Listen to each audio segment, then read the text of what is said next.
What's going on, everyone? This is Benjamin Dixon with the Benjamin Dixon Show. We had a great conversation this morning with a few Bernie Sanders supporters discussing what happened on this past Saturday at Netroots Nation 2015 and what happened to Bernie Sanders and Martin O'Malley and the broader conversation with regard to Black Lives Matter. But in the middle of running the board and doing everything I do to pull off the show, I didn't get a chance to give my opinion in a meaningful way, and that's why I'm doing this follow-up video.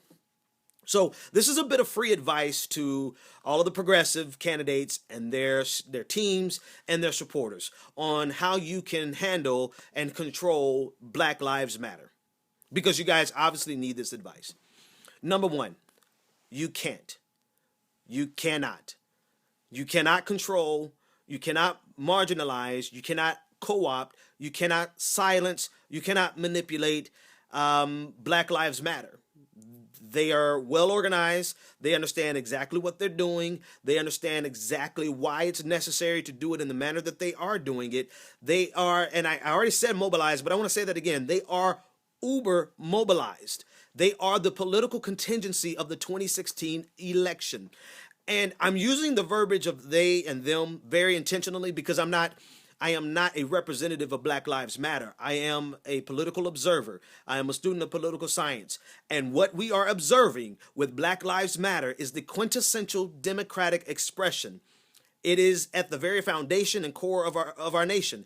It goes all the way back to the founding of our nation. And so for everyone who's saying, yeah, but they don't need to be so angry, and yeah, they have grievances, but that wasn't the place and that wasn't the way to do it. I want you to understand, Americans have been angry and have been protesting since 1776, since the original Tea Party, all the way through to the modern Tea Party, to Occupy Wall Street. And if I can paraphrase DeRay McKesson, protests are never convenient, protests are always disruptive, and they are always necessary. So how can we dictate to anyone when, where, and how they should protest and express their grievances? Furthermore, it's important that you realize that Black Lives Matter is the political contingency to be reckoned with for 2016. This is the point I want to drive home. You can dislike this video, you could disagree with me, you could curse me out in the comments, you can unsubscribe. That does not change the fact that Black Lives Matter is the most organized and mobilized political group right now. And you can dismiss them to your peril. You can ignore them at your own risk. You can try to placate them. You could try to marginalize them. You could try to pander to them. They're not having it.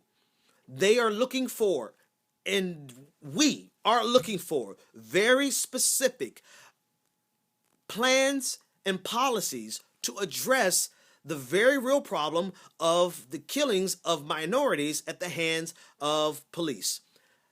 That's it. And any candidate, any party, any group of supporters who are so disturbed by their movement, you're doing so at the risk of your entire campaign. You may not agree with them. You may not agree with their tactics. You may be tired of Black Lives Matter. But that's completely irrelevant if you're looking at this from a politically pragmatic point of view. If I could be alliterative, if I can alliterate a little too much, it doesn't matter that you don't like them. No one gives up a concession willingly. That's why it's called a concession. No one gets political power without negotiating and without working with other political groups. And right now in 2016, going into 2016, Black Lives Matter is the contingency that must be, I don't want to say dealt with, but must be recognized. Now, whoever gets this epiphany first, they're going to win the nomination, the Democratic nomination. I guarantee you, because who else is mobilized and organized and commands such a large swath of voters? You can have these ideas and dreams of grandeur of doing this without the black vote, but I guarantee you, if the black vote shows up in numbers to vote against someone or for someone, the person they vote for will win. If the black vote decides, by virtue of Black Lives Matter, decides, you know what, The Democratic Party is not listening.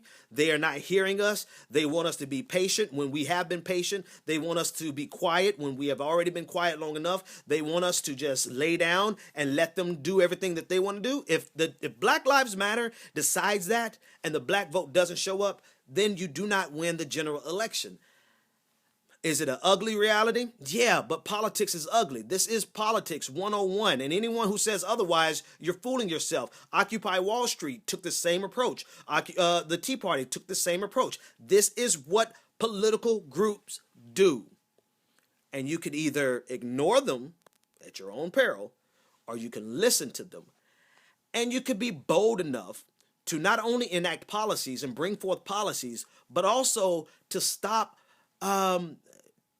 being afraid to simply say Black Lives Matter. And as Jamil Smith from the New Republic said, just leave it there.